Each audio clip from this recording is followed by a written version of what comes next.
pointing out, like, there were these graphs showing, like, countries with masks and countries without masks, and you could see, like, the lines. It's like, see, South Korea, Taiwan, they're doing great. They were saying about how great Taiwan was, remember? Remember when the WHO wouldn't even talk about Taiwan because China had bought them out or whatever?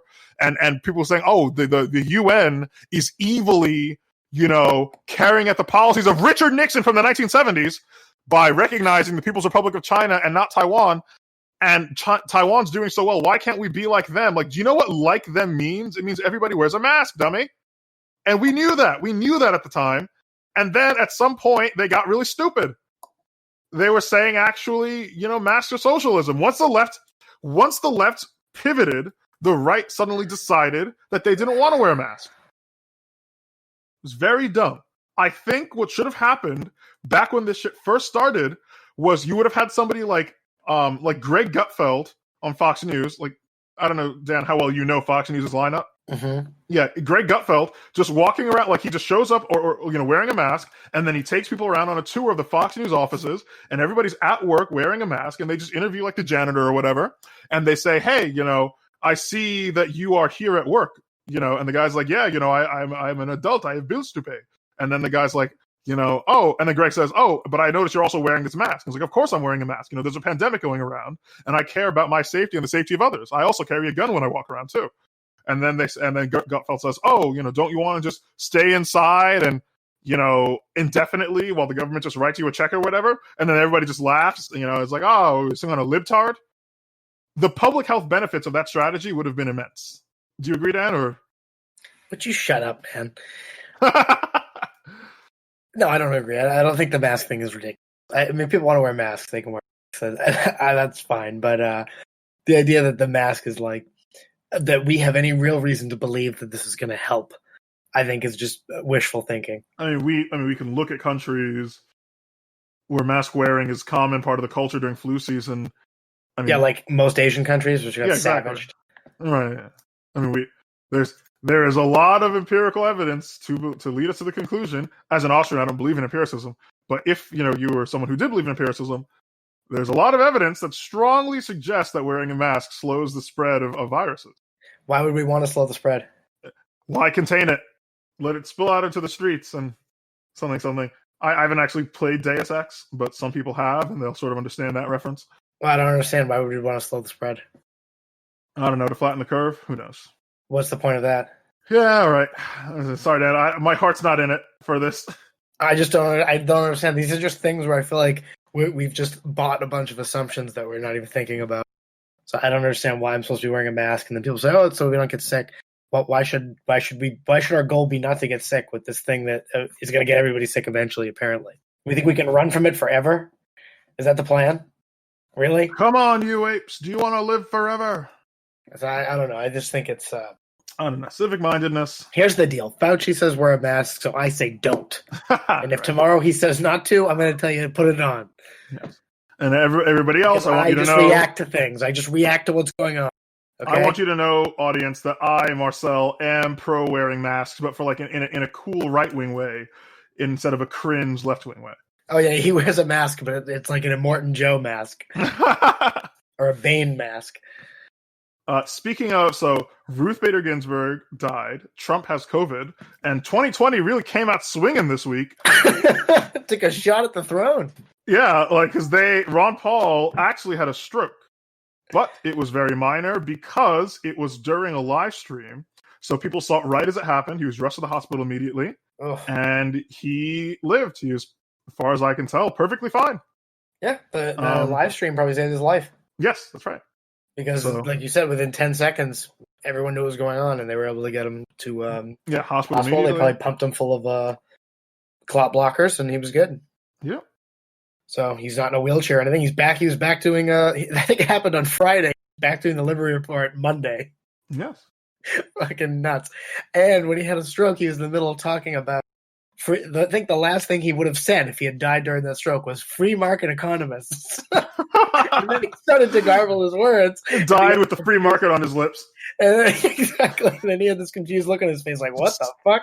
Went out singing the praises of liberty. Yeah, because he couldn't form words. Like, listen, just to be clear, just if anybody I care about is listening, I want you to understand the only reason that I'm making these jokes is because Ron Paul is alive. Like, obviously. Oh yeah, of course. Yeah, that's why I'm just kind of making these. In the same way, it's if your friend falls down the stairs and then he gets up and he's fine, it's funny. If he falls down the stairs and he dies, it's not funny. Yeah, exactly. It's like just mumbling. Like, I can make a joke or two. Yeah. God, Michael Malice made a joke. He's like, Ron Paul did his best Joe Biden impression, and people were like, wow. Daniel McAdams called him a lowlife. Like, I can't believe Michael Malice made an offensive joke about Daniel somebody I care about. Daniel McAdams doesn't seem to know who Michael Malice was, and he made some reply to it on Twitter, basically saying like some of these low life libertarians have no respect, whatever. Sort of like an Ayn Randy like culty answer. Like you can't make fun of even though he wasn't making fun of him, he was just riffing about the situation and about Joe Biden in particular. Like if anybody was the victim, it's ridiculous that you can't have any kind of sense of humor. I don't think it's pathetic, but we're glad that Ron's alive. Yeah. He really should have been president. He's still doing like the biggest knock against him. Too old, and he just had a stroke, and then was like, "All right, back to work." Back to work. Yeah. Can you imagine if he was president when that happened? He's like, "Oh, the president had a stroke earlier today, but oh wait, no, here he is. He's giving a speech at the UN. All right, back to normal."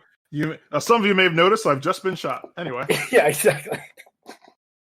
Okay. Next is.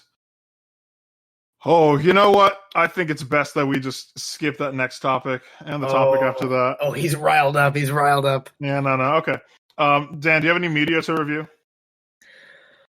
I was looking through the reactions to Trump getting COVID, and it's just all what you'd expect. It's the typical. Everyone says it's some version of like, well, what do you expect when he's out there saying it's not real and he's not wearing a mask, and he basically put us all at risk because everyone knows that everyone in this country takes everything Trump says as gospel. So if Donald Trump says don't wear a mask, everyone knows that means all the smart thinking people don't wear one. No, I can't. No, I'm so sick of media. I've stopped watching media. I've stopped consuming it. I don't read it. I took Instagram and some other things off of my phone. I just, when I'm not, at work or, which means doing this, because this is my full-time gig, when we're not recording all of our bonus content for those premium subscribers, I'm literally just sitting in a room, humming, trying to drown out the world. Okay. I'll recommend some stuff. As I record this, The Boys Season 2 is on Amazon. It's a really good show about a world where superheroes are like celebrities commercialized and they're collateral damage. They have qualified immunity like cops do. And so it follows some guys who have been one way or another victims of these superheroes who are trying to like blow the whistle / kill them. It's a very, very good show. I recommend at least watching season 1 if you most people have Amazon Prime, especially by this point. Good show, good writing. There's a really interesting part in the first season because this company wants to have their superheroes be part of like the military because they have contracts with like police, but obviously the military budget. So that's where it's at. That's where the big money is. There is a part where the not the CEO but like the vice president or whatever the company is talking to this senator, and the senator says, "Yeah, your bill's not going to make it off the floor." And then she says, why? God forbid we actually, win. And then he gives a few reasons. And one of the reasons is like, oh, well, your supers are scary. Your supers are loyal to you. And he gives a lot of bullshit reasons. Then he gives one really good reason. And he says, you see that senator over there? He's got Lockheed Martin in his district and his pocket. And you see that guy there, he has this fort and and it's 30,000 voters. And to me, that's like the best possible explanation of why the military-industrial complex is not going to not get protectionism, right? Now, you could say, well, you could just pay Lockheed Martin and the superheroes. It's not like the military is like on a tight budget. They'll just pay them both, right? Just appropriations next year. But there's plenty of good reason to believe that Lockheed Martin wouldn't want to like roll the dice on that, and so they would rather just not have supers in national defense. And Foundation for Economic Education, they did a video about the boys, and they started talking about like, you know, public-private partnership and the Defense Production Act. Yeah, the Defense Production Act in World War II as proof that like the boys is unrealistic because the government would love to have these people. And this kind of speaks, I think, to a difference between, I want to say between Mises types and Cato types. It's a different kind of split than that, but between libertarians who view the government as like a monolithic thinking entity, sort of, that like really wants to do harm or just wants power at all costs, versus people who like the government is filled with people and those people have incentives. And so if you view the government as an entity, of a thinking entity that wants power, then yes, you will get soup to national defense, obviously. But if you think about the government as a bunch of senators, each of whom trying to get reelected by spending money on bullshit, then no, you will not get superheroes in national defense. Do you see? Yeah, it's not a Mises Cato thing. I mean, obviously, I take one side over the other. I'm not going to say that if you take the side of the government as a thinking entity that you're like, you know, as dumb as someone who believes that like we have a white supremacy problem. But it's I don't think that view has explanatory power or predictive. Rather, it doesn't have predictive power. And so I just, you know, it's the kind of thing you ought to think about.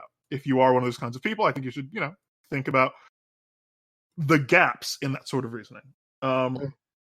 As a book recommendation, I started reading this book, The Age of Entitlement by Christopher Caldwell, and it discusses the Civil Rights Act and like the attendant court decisions that came with it in the 60s, and how there was a sort of, I guess, a delayed backlash to it that led to Donald Trump. The fact that I'm recommending this book to you guys should tell you that when I say that this book is about how the Civil Rights Act caused the backlash embodied by Donald Trump, you should know that this book is still good, and I'm recommending it anyway, and I'm obviously not recommending something to you that was written by some kind of shitlib. Another book that I have started to read is the Star Wars Darth Plagueis novel. Nothing to really say about that in these contexts, at least for this podcast. Other than that, you recommend it? Yeah, I recommend it. Because I've been reading some more Star Wars books. I read Tarkin and Thrawn. And so now James Luceno wrote Thrawn, and Darth Plagueis he also wrote, so I'm going to read that one. I'm looking at my bookshelf to see. And now, yeah, Dan, what do you got? Let's see. For a book, I don't want to give people a bunch. I always give people too many, and then I feel like if anyone's listening, it's a waste of their time. So one that I'll say that I recently read was The Madness of Crowds by Douglas Murray, which I think he was just on Joe Rogan talking about the book. It has like a new release. I think it's from like a year ago, but he just released it again with like a new update. And it's basically about the whole sort of woke thing that we're finding ourselves in with, you know, he has a chapter on, the chapter titles are Chapter 1, Gay, Chapter 2, Women, Chapter 3, Race, Chapter 4, Trans. And it's just about, you know, how these things are playing out every day, and it's filled with a ton of little stories of, you know, sort of what we would call like the clown world dispatches. And it's pretty good. He's interesting. He's kind of like, I think Douglas Murray is like a neocon, but he's sort of lefty.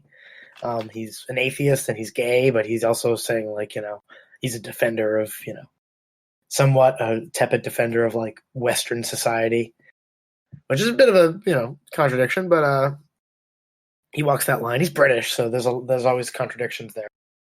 It's a good book. I got the Audible of it, so I just listened to it, and he reads it with his little lispy British accent. Interesting, something to do while refinishing furniture. And a good movie I'd recommend. I don't have a TV show because I don't watch TV anymore. Because who watches TV, really? It's all so derivative. I was recently watching, what the hell was it? Oh, I was watching Netflix just got $1 Million Baby, the Clint Eastwood movie with about the female boxer that is trained by an old, grizzled boxing instructor. Really good. And like every Clint Eastwood movie, especially from the mid 2000s, it's just like brutally depressing, but very well done. Good acting. Morgan Freeman's really good in it. Clint Eastwood's really good in it. Hilary Swank is in it. It's a good movie. I'd recommend both of those. So if you get Netflix, if you haven't, after